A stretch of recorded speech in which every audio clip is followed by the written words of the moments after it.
I'm moving out tonight. I've met someone who truly appreciates me. My husband's words pierced through the joyful chatter at our daughter's baby shower. Silence fell over the room like a heavy curtain. From the corner, a young woman, maybe 30 years old, awkwardly raised her glass of mimosa and gave a small wave. Our friends and family sat frozen, their expressions ranging from shock to pity to secondhand embarrassment. My daughter, Jennifer, 7 months pregnant with our first grandchild, looked up from the tiny pair of booties she'd just unwrapped. Her face crumpled, and I instinctively placed my hand on her shoulder. "I'm happy you found your path," I said to my husband of 38 years, surprising myself with the steadiness in my voice. I squeezed Jennifer's shoulder gently, whispered, "I'll call you later," and walked out of the community center in Columbus, Ohio, with my head held high. The May sunshine felt warm against my face as I stepped outside, a stark contrast to the cold reality that had just unfolded. I am Teresa Callahan, 61 years old, a retired school librarian who just watched my marriage publicly implode. But I wasn't as devastated as everyone in that room might have assumed, because I'd known for months. I slid into my car, a sleek new Lexus that Gregory had complained was too extravagant for a retiree, and pulled out my phone. With trembling fingers, anger, not sadness, I sent a text message with a secure link and the simple words, "You might want to check this when you have a moment." As I pulled away from the curb, I glanced in my rearview mirror to see Gregory bursting out of the building, his face flushed as he fumbled with his phone. I knew exactly what he was seeing. Documentation of every financial move I'd methodically made over the past 3 months. The vacation house in Sandusky now solely in my name. Our joint savings, carefully and legally redistributed. The retirement accounts, protected under a trust my lawyer had assured me was airtight. Years ago, this would have been unimaginable. I was the woman who had to ask permission to buy a new dress, who handed over my teacher's paycheck for better management, who believed my husband when he said that financial matters were too complicated for me to understand. But people can change. People can learn. People can prepare. My phone began to ring. Gregory's name flashed on the screen. I declined the call and turned onto the highway, heading toward the luxury apartment I'd secretly leased last month. I first noticed something was wrong last Christmas. We were hosting our traditional family dinner. Gregory, myself, Jennifer, and her husband Thomas, our son William, who had flown in from Portland, and a handful of close friends. I was in the kitchen preparing dessert when Gregory's phone, left carelessly on the counter, lit up with a message. "Missing you already. Last night was perfect." The sender's name was Angela B. I remember setting down the knife I was using to slice apple pie, wiping my hands on my apron, and taking a deep breath. After 37 years of marriage, you develop an intuition. This wasn't a colleague. This wasn't innocent. This was something else entirely. I didn't confront him that night. Instead, I began to pay attention. Gregory, once predictable in his routines, had become erratic. Monthly fishing trips extended to every weekend. Late nights at the office became more frequent, despite his supposed preparation for retirement from the investment firm where he'd worked for 3 decades. Credit card statements showed dinner charges at restaurants too fancy for business meetings. Always for exactly 2 people. "You seem distracted lately," he said to me one evening in February, not looking up from his newspaper. "Is everything all right?" I almost laughed at the irony. "Just thinking about our future," I replied honestly. Gregory nodded absently. "Don't worry about that. I've got everything under control." That was his favorite phrase. "I've got everything under control." He'd said it when we bought our first home, when we invested in his company's stock options, when we made decisions about our children's education. For decades, I believed him. I trusted him to handle our finances because he was the expert, the successful investment advisor who managed millions for clients. What did I know about money? I was just a school librarian who loved books and children. But watching him pretend to read that newspaper while his mind was clearly elsewhere, I realized something important. Gregory might be having an affair, but his real betrayal had been keeping me financially ignorant for decades. That was a power imbalance I could no longer accept. The very next day, I made an appointment with Valerie Peterson, a financial advisor recommended by my friend Dorothy, who had navigated her own difficult divorce years earlier. Valerie listened carefully as I explained my suspicions and my situation. "You've been married how long?" she asked, reviewing the paperwork I'd brought. 38 years in June. "And in all that time, you've never had your own accounts?" I shook my head, feeling a flush of embarrassment. Gregory always said it was more efficient to manage everything together. "Mrs. Callahan, you need a crash course in taking control of your financial life," Valerie had said, pushing her glasses up on her nose. "And you need to move quickly, but carefully." The next month was a blur of appointments, paperwork, and secret financial maneuvers. I met with a lawyer, Elizabeth Winters, who specialized in high-asset divorces. I gathered documents, made copies, and cataloged every asset we owned. I learned that Ohio is an equitable distribution state, meaning that in a divorce, marital property would be divided fairly, though not necessarily equally. "You've contributed to this marriage for nearly 4 decades, Elizabeth explained. "As a teacher, you helped put food on the table while raising your children. You have every right to an equal share." What shocked me was discovering exactly what that share encompassed. Gregory had accumulated significantly more wealth than I'd realized. Beyond our primary residence and vacation home, there were investment properties I hadn't known about, stock portfolios, and retirement accounts with balances that made my eyes widen. "He kept all this from me?" I asked, stunned as I looked at the statement totals. "Financial concealment is unfortunately common," Elizabeth said gently. "But knowledge is power, and now you have both." Armed with this new understanding, I followed my legal team's advice meticulously. I opened my own bank accounts. I began transferring funds from our joint accounts, not all at once, which could look vindictive, but gradually and strategically. I updated beneficiary designations on insurance policies. I secured copies of tax returns, investment statements, and property deeds. And most satisfyingly, I transferred our vacation property in Sandusky, a lakefront cottage that had been my dream home for retirement, into my name alone, a move that was perfectly legal given how the property had been titled. Throughout this process, I maintained a facade of normalcy at home. I prepared Gregory's favorite meals, listened to his stories about work, and nodded sympathetically when he complained about being too busy for our usual Sunday dinners with the kids. I even feigned disappointment when he announced another weekend fishing trip, this time with my full knowledge that fishing meant a boutique hotel in Cincinnati with Angela B. Meanwhile, Jennifer's pregnancy progressed, and she asked if I would help host her baby shower. I threw myself into the planning, grateful for the distraction. We chose a spring garden theme, coordinated games and decorations, and sent invitations to family and friends. Gregory seemed pleased that I was occupied, making it easier for him to slip away unnoticed.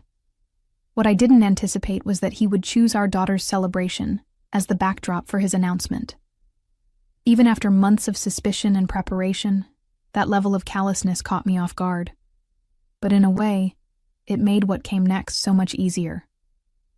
My new apartment was minimalist and modern, nothing like the traditional colonial home Gregory and I had shared for 26 years. Floor-to-ceiling windows offered a stunning view of the Columbus skyline. The furniture was sleek and contemporary, and there wasn't a single floral print or antique in sight. This place represented the new Teresa, someone I was still getting to know. I silenced my phone after Gregory's 7th call and poured myself a glass of the expensive Cabernet I'd purchased with my new credit card. As I sipped, I savored not just the wine, but the silence, and the knowledge that I had finally taken control. The next morning, reality set in.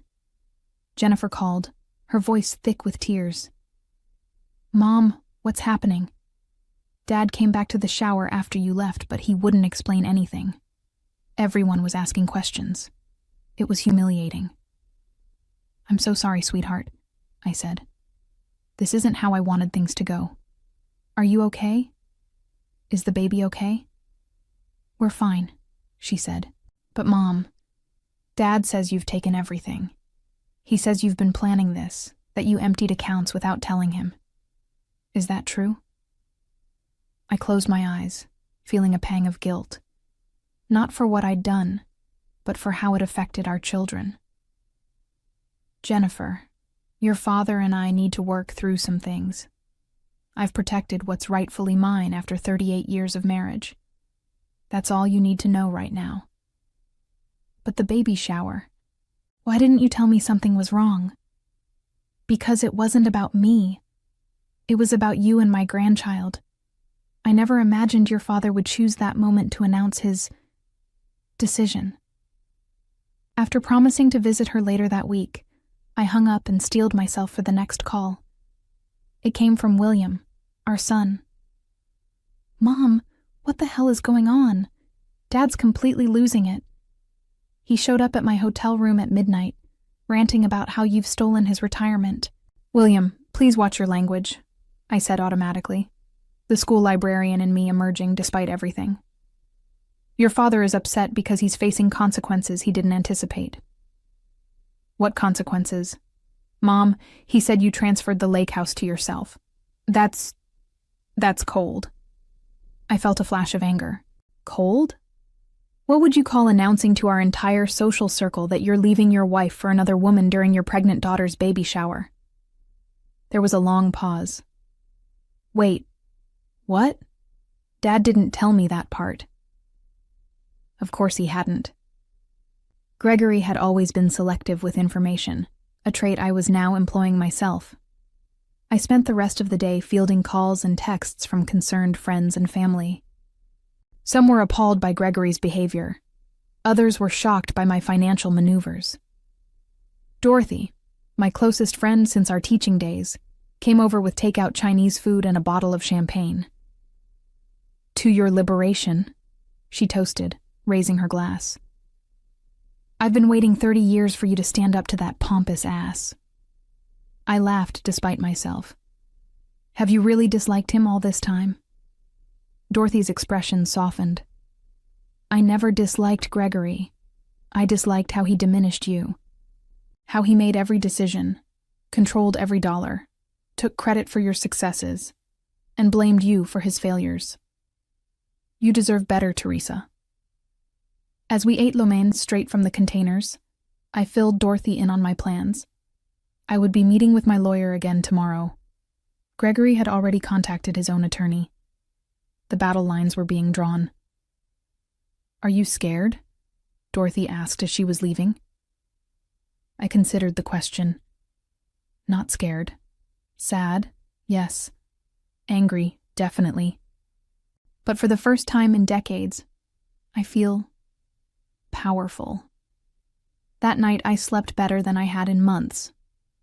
The next morning, I arrived at Elizabeth's office downtown to find her waiting with a grave expression. Gregory's attorney has been in touch, she said, gesturing for me to sit. They're contesting the property transfer and claiming you acted in bad faith. Is that going to be a problem? I asked, my confidence faltering slightly. It complicates things, but we've done nothing illegal. Everything was properly documented and filed. The lake house was transferred through legitimate channels. She pulled out a folder. However, they're demanding an emergency hearing for temporary financial orders. Gregory is claiming financial hardship. I nearly choked. Financial hardship? The man makes over $300,000 a year. Yes, but according to his filing, he has significant debt obligations I don't think you were aware of. Elizabeth spread several documents across her desk. Credit card statements showing balances in the tens of thousands. A personal loan with a staggering interest rate. A second mortgage on our primary residence that I had never signed for. How is this possible? I whispered, my hands shaking as I examined the evidence of yet another betrayal. There's more, Elizabeth said gently. The girlfriend, Angela Blackwood, she's a former client of Gregory's firm. There's been an ethics investigation ongoing for nearly 6 months. The pieces suddenly fell into place. Gregory's increasingly erratic behavior, his insistence that retirement was still years away, despite our original plan to retire together when I did, the frequent arguments about money that seemed to come out of nowhere. He's been hiding financial problems, I realized aloud. All this time, while making me believe he was the expert. It appears so, Elizabeth confirmed. And there's something else you should know. The firm is considering termination due to the inappropriate relationship with a client. If they find evidence he mismanaged her finances, he could lose his license, I finished. For a moment, I felt a wave of vindication, quickly followed by a cold realization. If Gregory lost his income and professional standing, it could impact the settlement I would receive in the divorce. What does this mean for me? I asked. It means we need to adjust our strategy, Elizabeth said. The good news is that you've already secured significant assets. The bad news is that there may be less to divide than we initially thought. As I left Elizabeth's office, I noticed a familiar car parked across the street, Gregory's black BMW. He stepped out as I approached my vehicle. "Teresa," he called, his voice carrying across the parking lot. "We need to talk." I hesitated, then turned to face him. He looked terrible, unshaven, eyes bloodshot, wearing the same clothes from the baby shower. "About what, Gregory? Your girlfriend? Your secret debt? The ethics investigation at your firm?" His face paled. "How did you—" "I know everything now," I said, surprised by the steadiness in my voice. "All the things you kept from me because finances were too complicated for my understanding." "You don't understand," he insisted, stepping closer. "Angela isn't what you think. This whole situation isn't what you think." "Then explain it to me," I challenged. "Explain why you humiliated our daughter at her baby shower. Explain why you took out a second mortgage without my knowledge. Explain why you've been lying to me for months. Maybe years." Instead of answering, Gregory's expression hardened. "You'll regret what you've done, Teresa. I built everything we have. Everything. You wouldn't even know how to manage these assets without me." I smiled, a genuine smile that seemed to unnerve him. "That's where you're wrong. I've learned quite a lot recently. I suggest you talk to your lawyer about a settlement because, from where I'm standing, I'm holding all the cards." 3 days after my confrontation with Gregory in the parking lot, I received an unexpected visitor at my apartment. The concierge called to announce that an Angela Blackwood was requesting to see me.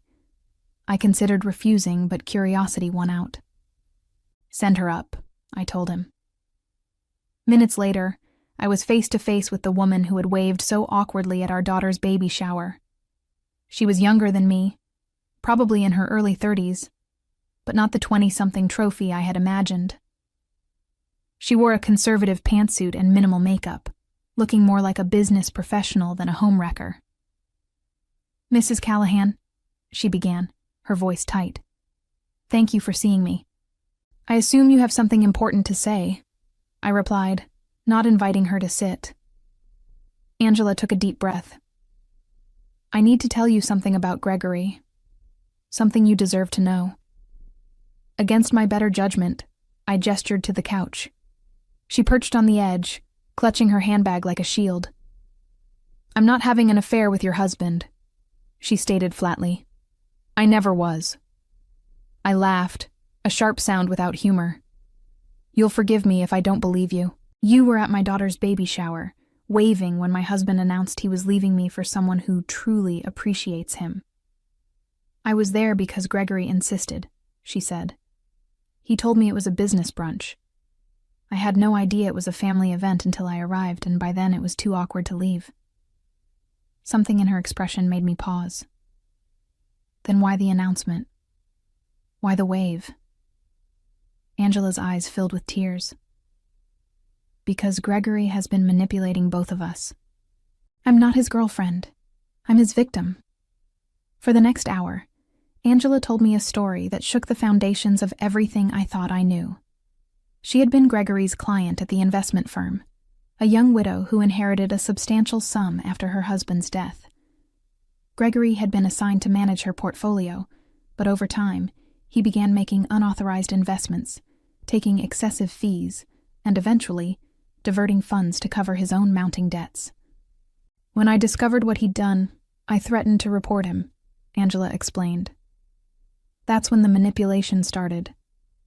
He convinced me that no one would believe me, that he could make it look like I had authorized everything. He said he had connections that could ruin me professionally.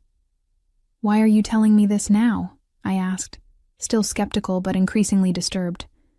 "Because yesterday, I finally went to the firm's ethics board with proof of what he did. They've launched a formal investigation. Gregory called me last night, threatening me again, and mentioned that you had stolen his money. That's when I realized you might be in danger too." She reached into her bag and pulled out a flash drive. "This contains copies of all the documentation, altered statements, forged authorizations, everything. I thought you should have it for your divorce proceedings." After Angela left, I sat stunned in my living room, the flash drive heavy in my palm. I didn't know whether to believe her story, but I knew someone who could help me verify it.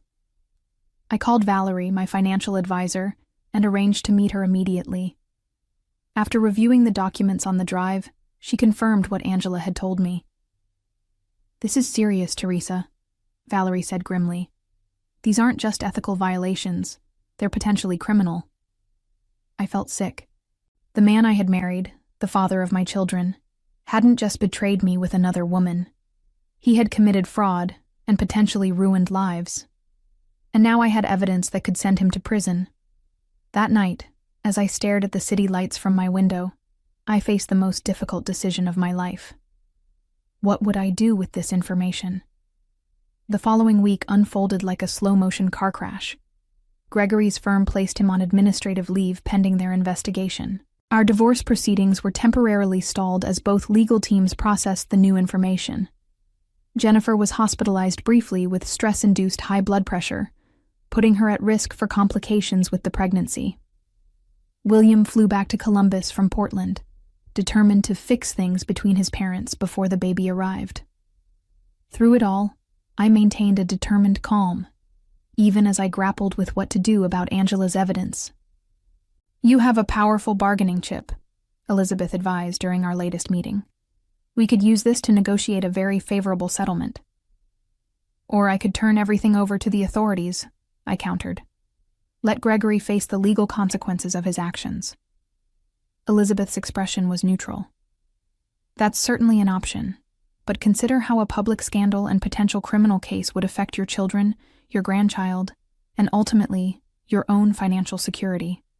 I knew she was right. If Gregory went to prison, there would be no alimony, potentially reduced assets to divide, and a stigma that would affect our entire family.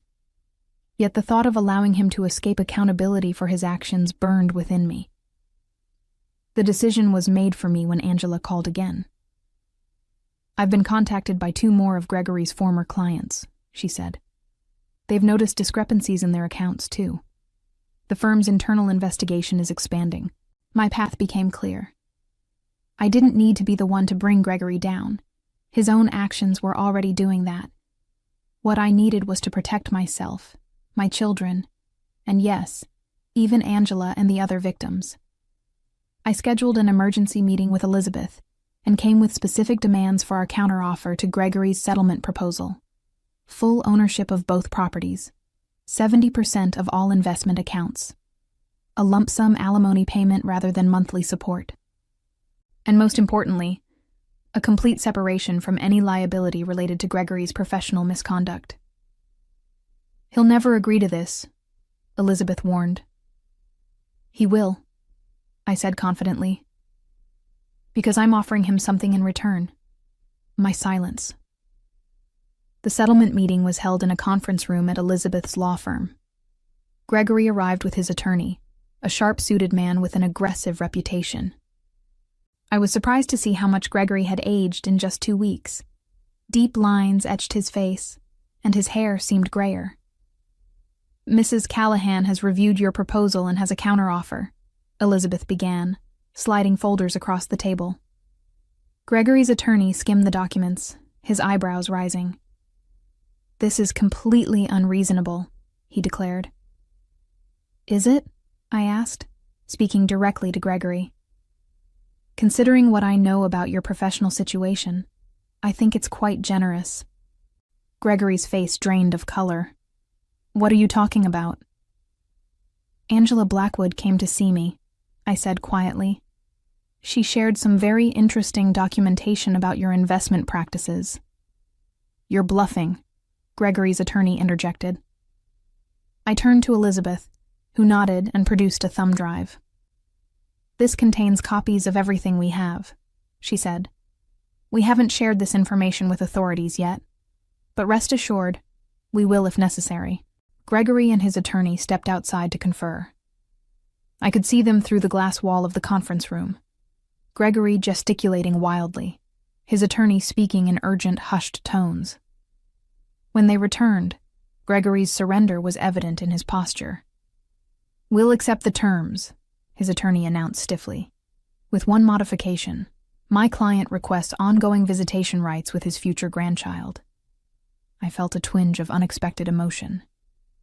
Despite everything, Gregory was still a father and soon-to-be grandfather.